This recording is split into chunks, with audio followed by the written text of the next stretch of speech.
सूखे जनता के दिल से आह उठी, गुलामी की जंजीरों से जकड़ी। जब जन्मभूमि कराह उठी, हुंकार उठे तब लाल देश के, लहू लावा बन खौल उठा।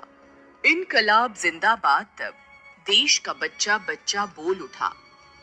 ईस्ट इंडिया कंपनी भारत में व्यापार स्थापित करने आई। अंग्रेजों ने बड़ी सफाई और चालाकी से अपने पैर पसारने शुरू कर दिए थे। उन्होंने देखा कि यहाँ एकता नहीं है, बस इसी कमजोरी से उन्होंने सेंध लगाई। आपसी बैर, शासन, सत्ता की चाह और अनावश्यक उदारता का अंग्रेजों ने भरपूर लाभ उठाया। अतिशीघ्र कुटिल कूटनीति से वे सफल होते गए और उन्होंने अपना साम्राज्य स्थापित कर लिया। अपने हितों के लिए उन्होंने जनता पर जो दमन चक्र चलाया, उससे जनता त्रस्त हो गई और सर्वत्र विद्रोह की चिंगारी सुलग उठी। जहां तहां विद्रोह होने लगे, जिनका ब्रिटिश सरकार ने क्रूरता से दमन किया, जिससे विद्रोह दबा नहीं और जोरों से फूट पड़ा। जितने उनके अत्याचार बढ़े, उतनी ही आजादी की भावना जोर पकड़ती गई। देश के रोजगार छीनकर अंग्रेजों ने मिल कारखानों के हवाले किए। भूखमरी, बेरोजगारी, अत्याचार से जनता के अंदर रोष पनपने लगा। ऐसे ही समय में गांधी जी ने स्वदेशी वस्तुओं को अपनाने का आह्वान किया और चरखा चलाया। विदेशी वस्त्रों की होली जलाई जाने लगी। देश प्रेम की उफनती धारा में सभी बहते चले गए, क्या अमीर क्या गरीब। लोग धड़ाधड़ सरकारी नौकरियां छोड़ने लगे और स्वतंत्रता संग्राम के सेनानी बनने लगे। इससे छात्र भी अछूते नहीं रहे और पूरे देश के प्रांतों के किशोर और युवा स्वतंत्रता संग्राम में कूद पड़े। अपनी जान की बाजी लगाकर आजादी की लड़ाई लड़ी और स्वतंत्रता की वेदी में अपने प्राणों की आहुति दी। अंग्रेज सरकार ने बड़ी निर्दयता से उनको कुचला और फांसी पर चढ़ाया। क्रांति के इतिहास में ऐसे नौजवानों की असंख्य कहानियां सुनहरे अक्षरों में दर्ज हैं, जिन्होंने हंसते हंसते अपने प्राणों को भारत को आजाद कराने के लिए बलिदान कर दिया। आज हम आपको ऐसे ही एक क्रांतिकारी अशफाक उल्लाह खां की कहानी के बारे में बताने जा रहे हैं। अशफाक उल्लाह खां का जन्म उत्तर प्रदेश के जिला शाहजहांपुर में रेलवे स्टेशन के पास स्थित कदन खैल जलाल नगर मोहल्ले में 22 अक्टूबर 1900 को हुआ था। उनके पिता का नाम मोहम्मद शफीक उल्लाह था। उनकी मां मजहूर निशा बेगम बला की खूबसूरत थी। यद्यपि उनके खानदान में कोई उच्च शिक्षित नहीं था, पर ननिहाल में सभी उच्च शिक्षित थे और कई लोग डिप्टी कलेक्टर और सब जुडिशियल मजिस्ट्रेट के पद पर रह चुके थे। स्वाभाविक था कि जनता को उनसे बड़ी बड़ी उम्मीदें थीं। 1857 की क्रांति में उन लोगों ने जनता का साथ नहीं दिया, तो जनता का आक्रोश फूट पड़ा और उसने उनकी आलीशान कोठी को आग लगाकर फूंक दिया, जो आज भी पूरे शहर में जली कोठी के नाम से मशहूर है। आने वाले कल को किसने देखा था कि इसी खानदान की बेटी का चश्मो चिराग उनके माथे पर लगे कलंक के इस बदनुमा दाग को धोएगा। जी हाँ, हम बात कर रहे हैं अशफाक उल्लाह खां की, जो मजहूर निशा का बेटा था, जो केवल अपने परिवार का नहीं बल्कि पूरे देश का दुलारा और प्यारा लाल बनकर आजादी के लिए अपनी कुर्बानी देकर मौत की नींद में सो गया और अमर हो गया। अशफाक अपने 4 भाइयों में सबसे छोटे और सबके लाडले थे। उन्हें प्यार से सभी लोग घर में अच्छू कहकर बुलाते थे। उनके मन में बचपन से ही देश प्रेम की भावना थी। बेहद खूबसूरत और मजबूत कदकाठी के अशफाक को तैराकी, घुड़सवारी, खेलने और बंदूक चलाने का शौक था। उन्हें शायरी का बहुत शौक था। किशोरावस्था से ही उन्होंने उर्दू में बड़ी अच्छी शायरी लिखनी शुरू कर दी थी और उनका उपनाम वारसी व हसरत था। इस तरह से उनका पूरा नाम अशफाक उल्लाह खां वारसी हसरत था और केवल उर्दू ही नहीं बल्कि हिंदी और अंग्रेजी में भी वे बहुत अच्छी अच्छी कविताएं और लेख लिखते थे। देश के प्रति अनुराग के कारण धीरे धीरे उनमें क्रांतिकारी के भाव भरने लगे और वे सोचने लगे कि किसी क्रांतिकारी से भेंट हो जाए।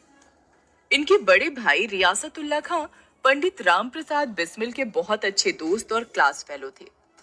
उन्होंने अपने घर में जिक्र किया कि राम प्रसाद बिस्मिल, जो उनका बहुत अच्छा दोस्त है, ऊंचे दर्जे का शायर है, काबिल इंसान है, पर मैनपुरी कांड की वजह से शाहजहांपुर में नजर नहीं आ रहा है। काफी अरसे से फरार है। खुदा जाने किन हालातों में होगा। एडवेंचर्स नेचर के अशफाक ने जब यह सुना तो वे रामप्रसाद बिस्मिल के फैन हो गए। उनके मन में उस देश प्रेमी कर्म योगी के लिए अनजानी सी कशिश जागी और वे उनसे मिलने के लिए बेचैन हो उठे। शायद यह कुदरत ने पहले ही निश्चित कर दिया था। अब अपने मन में उन्होंने कुछ कर गुजरने की ठानी। वे सोचने लगे कि किसी जरिए से क्रांतिकारी दल में शामिल हो जाएं, किसी सदस्य से भेंट हो जाए। यही तमन्ना मन में लिए वे तलाश में रहे। समय गुजरा और उनकी ये मुराद पूरी हुई। 1920 में आम मुआफी के बाद रामप्रसाद बिस्मिल अपने शहर शाहजहांपुर में आए और स्वयं को अपने व्यापार में व्यस्त कर लिया। इस बीच अशफाक ने बिस्मिल से मिलने की कई बार कोशिश की, पर सफल नहीं हुए। इस समय गांधी जी का असहयोग आंदोलन चल रहा था, तो सबको उस आंदोलन के बारे में बताने के लिए बिस्मिल ने खन्नौत नदी के किनारे रात में सुनसान जगह पर एक मीटिंग की। अशफाक उसी समय वहां जा पहुंचे। अब चूंकि बिस्मिल तो शायर थे, तो अपनी बातों के बीच बीच में शेर भी कहते थे। उनके एक शेर पर अशफाक ने आमीन कहा तो बिस्मिल ने उन्हें बुलाकर उनसे परिचय पूछा। जब उन्होंने बताया कि वे उनके क्लास फेलो रियासत अली खां के छोटे भाई हैं और उर्दू जुबान के शायर भी हैं और उनका उपनाम वारसी व हसरत है, तो बिस्मिल ने उन्हें आर्य समाज मंदिर में अलग से आकर मिलने को कहा। अशफाक के घर वालों ने उन्हें जाने के लिए बहुत मना किया, पर अशफाक वहां पहुंचे, जहां बिस्मिल से उनकी लंबी बातचीत हुई और वे उनकी पार्टी मातृवेदी के एक्टिव मेंबर बन गए। अशफाक की सोच व्यापक और दूरदर्शी थी। उन्होंने रामप्रसाद बिस्मिल को सलाह दी कि क्रांतिकारी गतिविधियों को जारी रखने के साथ साथ कांग्रेस पार्टी ज्वाइन करने से हमारी कामयाबी की राह आसान होगी। उनके कहने से बिस्मिल और शाहजहांपुर के अन्य कई नवयुवकों ने कांग्रेस को ज्वाइन किया और अपनी पार्टी को मजबूत किया। चौरी चौरा कांड के बाद महात्मा गांधी ने अपना असहयोग आंदोलन वापस ले लिया। तब हजारों की संख्या में युवा खुद को धोखे का शिकार समझने लगे। अशफाक उल्लाह खां भी उन्हीं में से एक थे। 1921 की अहमदाबाद कांग्रेस में सभी शामिल हुए। अधिवेशन में उनकी मुलाकात मौलाना हसरत मोहानी से हुई, जो कांग्रेस के वरिष्ठ सरमाएदारों में से एक थे। मौलाना हसरत मोहानी ने पूर्ण स्वराज का प्रस्ताव रखा, जिसका गांधी जी ने विरोध किया, तो शाहजहांपुर के कांग्रेसी स्वयंसेवकों ने गांधी जी का डटकर विरोध किया और हंगामा मचा दिया। आखिरकार गांधी जी को ना चाहते हुए भी यह प्रस्ताव स्वीकार करना ही पड़ा। इसी प्रकार दिसंबर 1922 की गया कांग्रेस में भी अपने आप को ठगा महसूस कर रहे नवयुवकों द्वारा गांधी जी की जमकर खिंचाई की गई, जिसमें बंगाल, बिहार, उत्तर प्रदेश के नवयुवक एक हो गए। सबका गांधी जी से एक ही सवाल था, आपने किससे पूछकर असहयोग आंदोलन वापस लिया? यहीं पर रास्ते अलग हो गए। इसके बाद पार्टी के दो दल बने, अमीर लोगों का और आम तबके से आए युवकों का। धनी लोगों ने अपनी 1 जनवरी 1923 में स्वराज पार्टी गठित की। आम लोगों ने भी अपनी पार्टी बनाने का निश्चय किया और बंगाल के शाहजहांपुर में आकर रामप्रसाद बिस्मिल से मिले और उनसे नई पार्टी बनाने का आग्रह किया। रामप्रसाद बिस्मिल उस समय साड़ियों के व्यापार में उलझे हुए थे। अशफाक ने उन्हें समझाया और पूर्ण सहयोग देने का वचन दिया। बिस्मिल ने अपना व्यापार अपने साझीदार बनारसी लाल को सौंप दिया और पार्टी के गठन में जुट गए। अब हिंदुस्तान रिपब्लिक एसोसिएशन नामक पार्टी का गठन हुआ। पार्टी की ओर से अंग्रेजी में छापे गए घोषणा पत्र द रिवॉल्यूशनरी को अशफाक ने पूरे उत्तर प्रदेश और प्रत्येक जिले तक पहुंचाने का सराहनीय कार्य किया। इससे प्रभावित होकर केंद्रीय कार्यकारिणी के सदस्य योगेश चंद्र चटर्जी ने अशफाक को बिस्मिल का लेफ्टिनेंट चुना और प्रदेश की जिम्मेदारी इन दोनों को सौंपकर बंगाल चले गए। बंगाल में सचिंद्र नाथ सान्याल, योगेंद्र चंद्र चटर्जी की गिरफ्तारी होने के बाद पार्टी का पूरा दारोमदार इन दोनों पर आ गया। अब इन लोगों को लगने लगा था कि ऐसे कुछ होने वाला नहीं है। इन आंदोलन वगैरह से अंग्रेजी सरकार नहीं मानने वाली है। आजादी मांग कर नहीं, छीन कर मिलेगी। और भारत को जल्द से जल्द गुलामी से मुक्ति दिलानी पड़ेगी। उन्होंने विस्फोटक और गोलीबारी का रास्ता अपनाया। इसके लिए हथियारों की जरूरत थी। आयरलैंड के क्रांतिकारियों से प्रेरणा लेकर इन्होंने जबरन धन छीनने की योजना बनाई। अशफाक ने अपने भाई की लाइसेंसी बंदूक और 2 पेटी कारतूस ला कर दिए।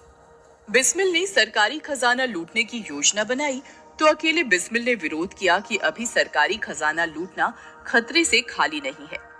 इस पर अन्य साथियों ने बिस्मिल पर तंज कसा कि और शामिल करो पार्टी में मुस्लिम को। अशफाक ने कहा कि बिस्मिल हमारे लीडर हैं, हम उनके बराबर नहीं हो सकते, उनका फैसला हमें मंजूर है। हम आज कुछ नहीं कहेंगे, लेकिन कल सारी दुनिया देखेगी कि एक पठान ने इस एक्शन को किस तरह अंजाम दिया। बिस्मिल ने शाहजहांपुर से लखनऊ की ओर सफर के दौरान ध्यान दिया था कि स्टेशन मास्टर पैसों का थैला गार्ड को देता है, जिसे वह ले जाकर लखनऊ के स्टेशन सुपरिटेंडेंट को देता है। उन्होंने तय कर लिया कि इस पैसे को लूटना है।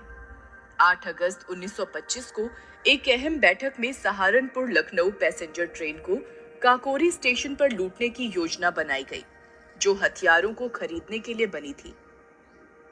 इनका मानना था कि हथियारों और डेवलप टेक्नोलॉजी के बूते पर ही इतने कम अंग्रेज इतनी बड़ी तादाद के भारतीयों पर शासन कर रहे हैं और यह जनता का लूटा हुआ धन है। इनके साथ ही इस योजना में बनारस के राजेंद्र लाहिड़ी, बंगाल के सचिंद्रनाथ बख्शी, उन्नाव से चंद्रशेखर आजाद, कोलकाता के केसर चक्रवर्ती, रायबरेली के बनारसी लाल, इटावा के मुकुंद लाल, बनारस के मनमथ नाथ गुप्त और शाहजहांपुर के ही मुरारी लाल थे। अगले दिन 9 अगस्त 1925 की शाम काकोरी स्टेशन से जैसे ही ट्रेन आगे बढ़ी, राजेंद्र नाथ लाहिड़ी ने चेन खींच दी। अशफाक ने ड्राइवर की कनपटी पर माउजर रख दिया और बिस्मिल ने गार्ड को धूल चटाकर खजाने का बक्सा नीचे गिरा दिया। लोहे की मजबूत तिजोरी जब किसी से नहीं टूटी तो अपना माउजर मनमथ नाथ गुप्त को पकड़ाकर अशफाक घन लेकर तिजोरी पर टूट पड़े। उस समय उनकी ताकत का सबने नजारा देखा। यदि तिजोरी तोड़ने में देर हो जाती तो लखनऊ से पुलिस या आर्मी आ जाती और मुठभेड़ में कुछ भी हो सकता था। शायद उसी वक्त सब शहीद हो जाते। अगले दिन इस खबर को जानकर क्रांतिकारियों के इस हैरतंगेज कारनामे पर पूरा देश स्तब्ध था, क्योंकि यह शेर के मुंह से मांस छीनने जैसा साहस का काम था। लोग जहां मन ही मन खुश थे, वहीं चिंतित भी थे, क्योंकि वे जानते थे कि अब ब्रिटिश सरकार हाथ धोकर क्रांतिकारियों के पीछे पड़ जाएगी। ब्रिटिश सरकार क्रांतिकारियों के इस कदम से भौचक्की रह गई और उसने इस मामले को बहुत गंभीरता से लिया। ब्रिटिश सरकार ने कुख्यात स्कॉटलैंड यार्ड को छानबीन के लिए लगा दिया। सीआईडी ने भी पूरी मेहनत की और 1 महीने की कड़ी मशक्कत करके एक एक सबूत जुटाए। पूरे देश में बहुत सारे क्रांतिकारी एक ही रात में गिरफ्तार हुए। 26 सितंबर 1925 को बिस्मिल को भी गिरफ्तार कर लिया गया और सारे लोग भी शाहजहांपुर में ही पकड़े गए। केवल अशफाक उल्लाह खां और सचिंद्रनाथ बख्शी ही बचे थे। अशफाक उल्लाह खां पुलिस की आंखों में धूल झोंक कर फरार हो गए। पहले वे नेपाल गए, कुछ दिन वहां रहकर कानपुर आ गए और गणेश शंकर विद्यार्थी के प्रताप प्रेस में 2 दिन रुके। वहां से बनारस होते हुए बिहार के जिले डाल्टनगंज में कुछ दिनों नौकरी की, परंतु पुलिस को इसकी भनक लगने से पहले उत्तर प्रदेश के शहर कानपुर वापस आ गए। विद्यार्थी जी ने उन्हें अपने पास से कुछ रुपए देकर भोपाल उनके बड़े भाई रियासतुल्लाह खां के पास भेज दिया। कुछ समय वहां रहकर अशफाक राजस्थान गए और अपने भाई के मित्र अर्जुन लाल सेठी के घर ठहरे। सेठी की लड़की उन पर फिदा हो गई और उनके सामने शादी का प्रस्ताव रख दिया। आखिरकार एक रात वे वहां से भी रफू चक्कर हो गए और बिहार के उसी जिले डाल्टनगंज में पहुंच गए। उन्होंने अपनी पुरानी जगह नाम बदलकर नौकरी शुरू कर दी और 10 महीने तक नौकरी की। एक दिन भेद खुल गया। अशफाक ट्रेन पकड़कर दिल्ली चले गए और अपने जिले शाहजहांपुर के ही मूल निवासी एक पुराने दोस्त के घर पर ठहरे। यहाँ भी वही मुसीबत अशफाक के पीछे लग गई। जिस दोस्त के यहाँ ठहरे हुए थे, उस दोस्त की लड़की ने भी अशफाक पर डोरे डालने शुरू कर दिए। हालात से आजिज आकर अशफाक ने पासपोर्ट बनवाया और किसी प्रकार दिल्ली से बाहर विदेश जाकर लाला हरदयाल से मिलने का मन बनाया। पर उसी दोस्त ने उन्हें धोखा दे दिया जिस पर वे सबसे ज्यादा भरोसा करते थे, और अशफाक को गिरफ्तार करा दिया। उसकी खबर पाकर दिल्ली खुफिया पुलिस के उप कप्तान इकरामुल हक ने उन्हें धर दबोचा। यह एक ऐतिहासिक सच्चाई है कि काकोरी कांड का फैसला 6 अप्रैल 1926 को सुना दिया गया था। अशफाक उल्ला खां और सचिंद्र नाथ बख्शी को पुलिस बहुत बाद में गिरफ्तार कर पाई थी। अतः स्पेशल जज JRW बैनेट की अदालत में 7 दिसंबर 1926 को एक पूरक मुकदमा दायर किया गया। मुकदमे के मजिस्ट्रेट एनुद्दीन ने अशफाक को सलाह दी कि किसी मुस्लिम वकील को अपने केस के लिए नियुक्त कर लो, किंतु उन्होंने जिद करके कृपाशंकर हजेला को अपना वकील चुना। इस पर एक दिन CID के पुलिस कप्तान खान बहादुर तसद्दुक हुसैन ने जेल में जाकर अशफाक को समझाया कि सरकारी गवाह बन जाओ, फांसी से बच जाओगे। अशफाक ने उनकी बात नहीं मानी तो उन्होंने समझाया, देखो अशफाक भाई, तुम भी मुस्लिम हो और अल्लाह के फजल से मैं भी मुस्लिम हूँ। इस बात से तुम्हें आगाह कर रहा हूँ कि राम प्रसाद बिस्मिल वगैरह सारे लोग हिंदू हैं, यहाँ हिंदू सल्तनत कायम करना चाहते हैं। तुम कहाँ इन काफिरों के चक्कर में आकर अपनी जिंदगी जाया करने की जिद पर तुले हुए हो। मैं तुम्हें आखिरी बार समझाता हूँ मियाँ, मान जाओ, फायदे में रहोगे। इतना सुनते ही अशफाक गुस्से में बोले, खबरदार, जुबान संभाल कर बात कीजिए। पंडित जी को आपसे ज्यादा मैं जानता हूँ। उनका मकसद ये बिल्कुल नहीं है, और अगर हो भी तो हिंदू राज्य तुम्हारे इस अंग्रेजी राज्य से बेहतर ही होगा। आपने उन्हें काफिर कहा, इसके लिए मैं आपसे यह दरख्वास्त करूंगा कि मेहरबानी करके आप अभी इसी वक्त यहाँ से तशरीफ ले जाएं, वरना मेरे ऊपर दफा 302 का एक केस और कायम हो जाएगा। इतना सुनते ही बेचारे कप्तान साहब की सिट्टी पिट्टी गुम हो गई। 13 जुलाई 1927 को पूरक मुकदमे का फैसला सुना दिया गया। दफा 120 बी और 121 ए के अंतर्गत उम्र कैद और 396 के अंतर्गत सजाए मौत अर्थात फांसी का दंड। इसके साथ ही ठाकुर रोशन सिंह, राजेंद्र नाथ लाहिड़ी को भी फांसी की सजा हुई। सचिंद्र सान्याल और सचिंद्र नाथ बख्शी को काला पानी और बाकी क्रांतिकारियों को 4 से लेकर 14 साल की सजा हुई। जज ने अपने फैसले में साफ साफ लिखा था कि अभियुक्तों ने अपने व्यक्तिगत लाभ के लिए षड्यंत्र नहीं किया, फिर भी अगर ये लोग पश्चाताप करें तो सजा कम की जा सकती है। वकील के कहने पर अशफाक लखनऊ जेल में जाकर बिस्मिल से मिले और उनकी राय जाननी चाहिए तो बिस्मिल ने समझाया कि जैसे शतरंज के खेल में हारी हुई बाजी जीतने के लिए कभी कभार अपने 1-2 मोहरे मरवाने ही पड़ते हैं, उसी प्रकार हम लोग माफीनामा दायर कर अपने को मौत की सजा से बचा सकते हैं। उसके बाद 7 साल में उम्र कैद पूरी हो जाने के बाद हम इससे भी भयंकर कांड करके इस बेरहम सरकार की नाक में दम कर देंगे। आपसी सहमति से राम प्रसाद बिस्मिल ने और इधर अशफाक उल्ला खां ने अपना अपना माफीनामा दायर कर दिया। अशफाक ने अपना पहला माफीनामा 11 अगस्त 1927 को और दूसरा माफीनामा 19 अगस्त 1927 को लिखकर भेजा। इसके अतिरिक्त वकील की सलाह पर एक और मर्सी अपील अशफाक की मां मुसम्मात मजहूर निशा बेगम की तरफ से वायसराय तथा गवर्नर जनरल को भेजी गई, परंतु उस पर कोई विचार ही नहीं हुआ।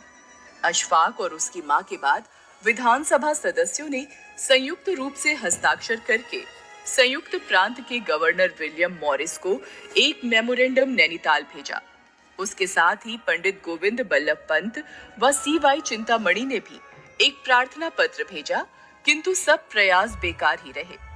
22 सितंबर 1927 को होम सेक्रेटरी HW हेग ने अपनी फाइनल रिपोर्ट दी, जिसके अंत में उसने लिखा था, इन लोगों का उद्देश्य एक स्थापित सरकार को उलटना था। यह चूंकि पूरी तरह सिद्ध हो चुका है, अतः इस मामले में फांसी ही दी जा सकती है।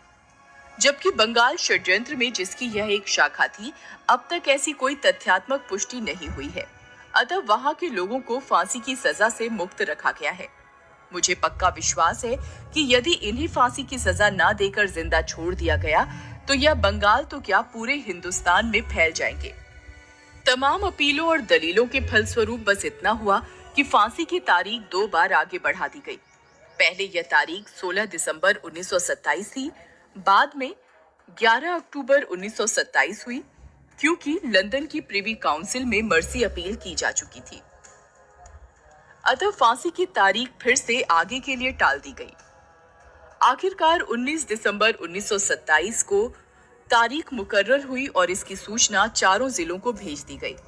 फैजाबाद जेल में यह सूचना पहुंचते ही अशफाक ने 19 नवंबर 1927 को अपने भाई रियासतुल्लाह खां को, 14 दिसंबर 1927 को अपनी वालिदा मोहतरमा मजहूर निशा बेगम तथा 16 दिसंबर 1927 को अपनी मुंहबोली बहन नलिनी दीदी को खत लिखा और खुदा की इबादत में जुट गए। फांसी वाले दिन सोमवार दिनांक 19 दिसंबर 1927 को अशफाक हमेशा की तरह सुबह उठे, स्नान आदि से निवृत्त होकर वज्रासन में बैठकर कुरान की आयतों को दोहराया, किताब बंद करके आंखों से चूमा और अपने आप ही जाकर फांसी के तख्ते पर खड़े हो गए और कहा, मेरे हाथ इंसानी खून से नहीं रंगे हैं, खुदा के यहाँ मेरा इंसाफ होगा। और फांसी का फंदा अपने आप ही गले में डाल लिया। अशफाक के शव को फैजाबाद जिला कारागार से शाहजहांपुर लाया जा रहा था। लखनऊ स्टेशन पर गाड़ी बदलते समय कानपुर से बीमारी के बावजूद चलकर आए गणेश शंकर विद्यार्थी ने उनके शव को अपने श्रद्धा सुमन अर्पित किए।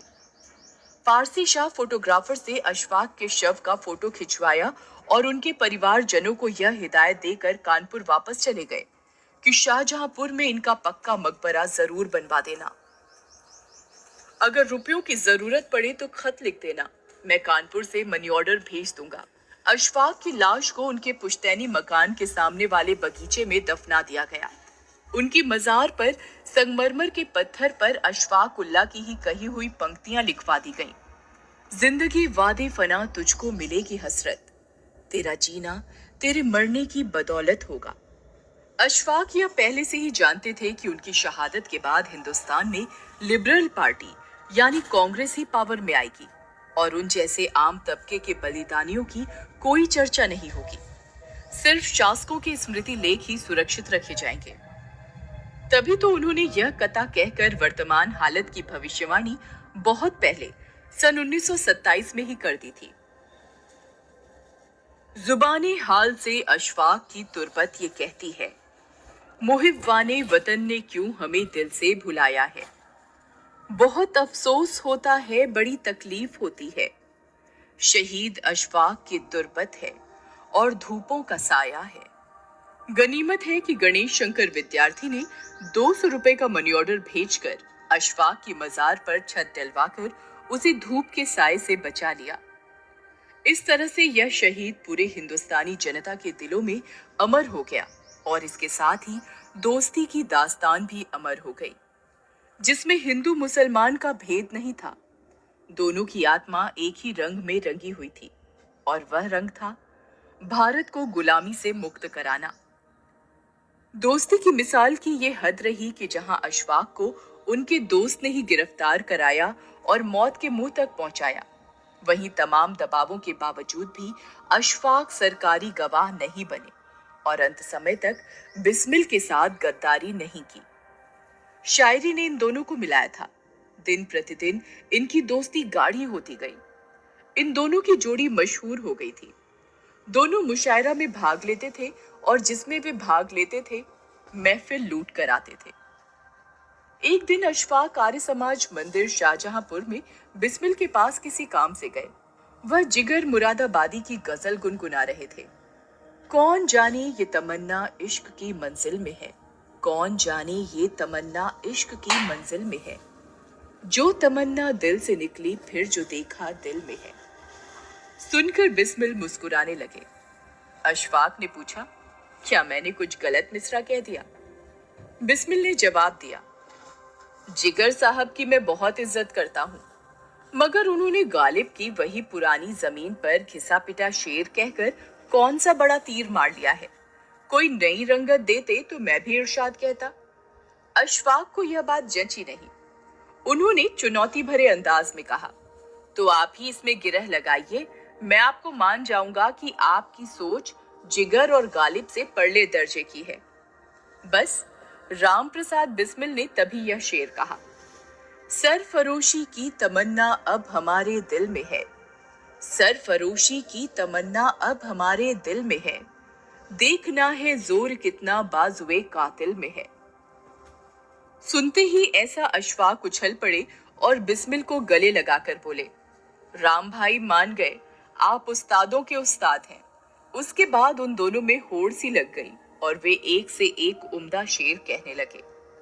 उनकी शायरी का विश्लेषण करें तो मालूम होता है दोनों के बीच टेलीपैथी काम करती थी। एक सोचता वही दूसरा अपने शेर में कह देता। अशफाक उल्लाह खां की रची हुई रचना पढ़कर आंखों में आंसू भर आते हैं। कसली है कमर अब तो कुछ करके दिखाएंगे, आजाद ही हो लेंगे या सर ही कटा देंगे, हटने के नहीं पीछे डर कर कभी जुल्मों से, तुम हाथ उठाओगे हम पैर बढ़ा देंगे, बेशस्त्र नहीं है हम बल है हमें चरखे का, चरखे से जमी को हम ताचरख घुमा देंगे, परवाह नहीं कुछ दम की गम की नहीं मातम की, परवाह नहीं कुछ दम की गम की नहीं मातम की, है जान हथेली पर एक दम में गवा देंगे, उफ तक भी जुबां से हम हरगिज न निकालेंगे, तलवार उठाओ तुम हम सर को झुका देंगे, सीखा है नया हमने लड़ने का ये तरीका, चलवाओ गन मशीनें हम सीना अड़ा देंगे, दिलवाओ हमें फांसी ऐलान से कहते हैं, खून से ही हम शहीदों के फौज बना देंगे,